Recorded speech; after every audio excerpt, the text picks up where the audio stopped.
Hello everyone, स्वागत है आप सबका हमारी इस डेली वोकेबुलरी सीरीज में। अगर आपको ये सीरीज पसंद आ रही है तो वीडियो को लाइक करें, शेयर करें और सब्सक्राइब करें। तो चलिए देखते हैं अपना आज का पहला वर्ड है हमारा ओमिनस। OMINOUS। ठीक। तो ये क्या होता है? ये एक ना फील होता है किस चीज़ का? Something something bad is going to happen. मतलब कि कुछ बुरा होने वाला है। हमें लगता रहता है ना कि कुछ बुरा होने वाला है, और हिंदी में आप इसको क्या बोलोगे? अमंगल। कुछ अमंगल होने वाला है तो हम उस चीज़ को क्या बोलते हैं? उस चीज़ को हम कहते हैं ओमिनस। ठीक। अब इसके जो सिनोनिम्स है वो कौन से हैं? देखिए, इसके सिनोनिम है कुछ। पहला जो है हॉन्टिंग। हॉन्टिंग मतलब कुछ डरावना। ठीक। हॉन्टिंग हो गया, उसके बाद ग्लूमी हो गया, उसके बाद डिस्मल हो गया। ठीक।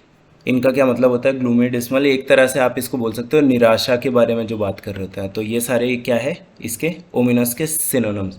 तो यहाँ पे क्या लिखा हुआ है कि सोशल मीडिया और चैट एप्लीकेशन से ये क्या बता रहे हैं? सिग्नल सेंड कर रहे हैं। कैसे सिग्नल सेंड कर रहे हैं? कि कुछ बुरा होने वाला है, ऐसे सिग्नल सेंड कर रहे हैं। और यहाँ पे जो लिखा है क्लाइमेट ऑफ फियर, इसको आप क्या बोलोगे? डर का माहौल। ठीक। तो ये जो श्रीनगर में कुछ हुआ था, कश्मीरी पंडित पे एक अटैक हुआ था और एक डेथ होगी, उस चीज़ के बारे में ये लिखा हुआ है। ठीक। इसके बाद में जो हमारा अगला वर्ड रहने वाला है वो है अनोनिमिटी। ANONYMITY, ये इसकी स्पेलिंग है अनोनिमिटी। और अनोनमस एक ही मतलब जो वर्ड है उसी को कहते हैं। ठीक। तो इसको हिंदी में अब क्या कहेंगे? आसान सा है ये, बहुत ही ज़्यादा।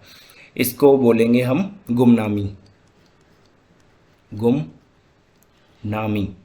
ठीक है। गुमनाम तरीके से जो ज़िंदगी बिताता है या फिर अपना नाम वगैरह पहचान नहीं होती किसी इंसान की, तो उसको हम अनोनमस बोलते हैं। और उसी चीज़ को यहाँ पे कंडीशन जो है, मतलब ऐसा बोला हुआ है, one official said on condition of anonymity, कि इसके बारे में किसी को कुछ पता नहीं है।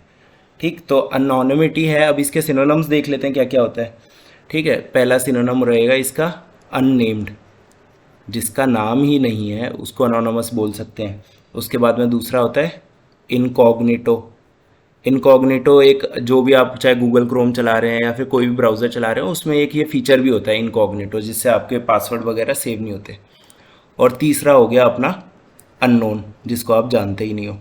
तो ये सारे के सारे अनोनिमिटी यानी कि अनोनमस के बारे में बताते हैं, और ये है उसके सिनोनिम्स। ठीक। तो इसके बाद में जो हमारा सेकंड वर्ड यहाँ पे रहने वाला है वो है डाइकोटमी। DICHOTOMY। ठीक। तो अब ये डाइकोटमी क्या होता है? देखिए, डाइकोटमी को अगर आप इंग्लिश में देखेंगे तो इसका मतलब होता है बीइंग टू फोल्ड। मतलब कि दो भाग के बारे में जो बात होती है उसको बोलते हैं डाइकोटमी। ठीक। इसको मैं लिख देता हूँ, दो भाग। ठीक। तो ये जो दो भाग के बारे में बात हो रही है उसको डाइकोटमी बोलेंगे। और डाइकोटमी के सिनोनिम्स क्या क्या रहने वाले हैं? देखिए, अगर दो भाग की बात हो रही है तो क्या होगा? डिवीजन। क्योंकि डिवीजन भी अलग हिस्से करने को ही कहते हैं। ठीक। डिवीजन हो गया। उसके बाद में अपना हो गया सेपरेशन। सेपरेशन भी जब अलग अलग कर देते हैं तो उसको बोल दिए। और एक और होता है स्प्लिट। अलग अलग हिस्से करने को स्प्लिट करना कहते हैं। तो ये सारे के सारे क्या है? डाइकोटमी के सिनोनिम्स। तो यहाँ पे बात हो रही है कि there is dichotomy at various end. बहुत सारी जगह पे डाइकोटमी है, मतलब क्या क्या है? दो भाग है, अलग हिस्से है। ठीक। अब इसके बाद में जो हमारा नेक्स्ट वर्ड रहने वाला है वो है स्कफल। SCUFFLE। ठीक। अब यहाँ पे जो सेंटेंस है वो क्या है? Which witnessed a scuffle among MLAs। MLAs के बीच में स्कफल हुआ। तो देखिए, इस बड़ा आसान सा वर्ड है। स्कफल का मतलब होता है हाथापाई। हाथापाई मतलब लड़ाई।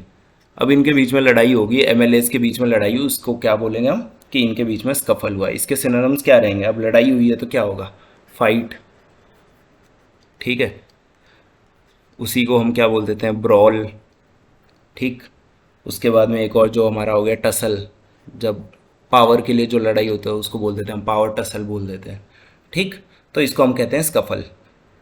अब इसके बाद में जो हमारा नेक्स्ट वर्ड रहने वाला है वो है हमारा एनगल्फिंग।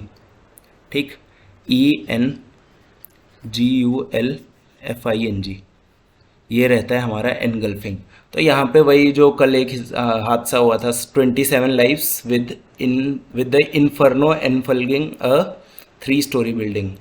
ठीक, तो इन्फर्नो मैंने बताया था, जो आग होती है, आउट ऑफ कंट्रोल आग होती है, उसको इन्फर्नो बोलते हैं कल की वीडियो में। तो अब एनगल्फिंग का मतलब क्या होता है? देखिए आसान सी बात है, अभी इसकी बात हो रही है आग की। तो अब आग में वो लोग कैसे मरे थे? क्योंकि आग में घिर गए थे। तो जो घिरा हुआ होता है ना, उसको बोलते हैं एनगल्फिंग। ठीक, तो अब इसके बाद में इसके सिनोनिम्स क्या रहने वाले हैं हमारे? इसका सिनोनिम रहने वाला है बरी। बरी मतलब दबा देना। उसके बाद में कंज्यूम। कंज्यूम मतलब एक तरह से खा लेना। और ओवररन, किसी चीज़ के ऊपर से अपना प्रभाव बनाए रखना। ठीक, तो ये सारे के सारे क्या है? एनगल्फिंग के सिनोनिम्स है। तो मुझे पूरी उम्मीद है आपको ये वाला वर्ड एनगल्फिंग समझ आ गया होगा। तो यही था आज की वीडियो में, मिलते हैं अगली वीडियो में। Thank you.